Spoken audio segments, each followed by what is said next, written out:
আসসালামু আলাইকুম। এখানে মাছ ভাজি করে নিছি আর এখানে মাছগুলো দো ভাজি করবো। তেলটা এই কড়াইতে দিয়ে দিলাম। তেল আরও একটু লাগবে।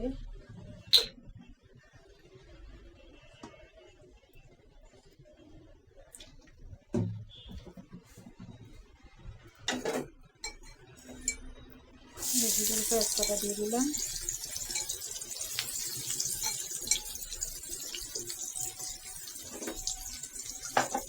পেঁয়াজগুলো একটু ভাজি করে নিই, তারপরে মশলা দিব, টমেটো দিব। আর পেঁয়াজটা একটু ভাজা ভাজা হোক।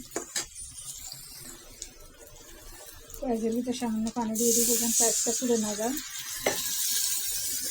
এখানে টমেটো কাটা দিয়ে দিলাম।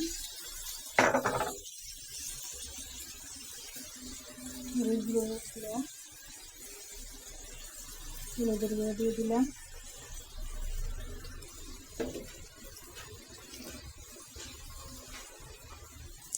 লবণ দিয়ে দিলাম।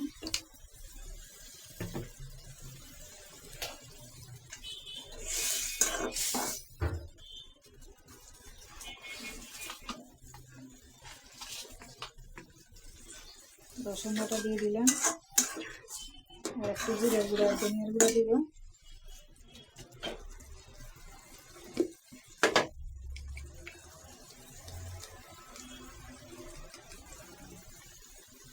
ধনিয়ার গুঁড়া, জিরার গুঁড়া দিয়ে দিলাম একটু।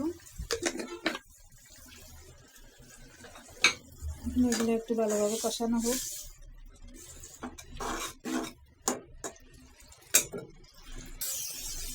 আর মাছের মশলাটা কষানো হয়ে গেছে, মাছগুলো দিয়ে দিব।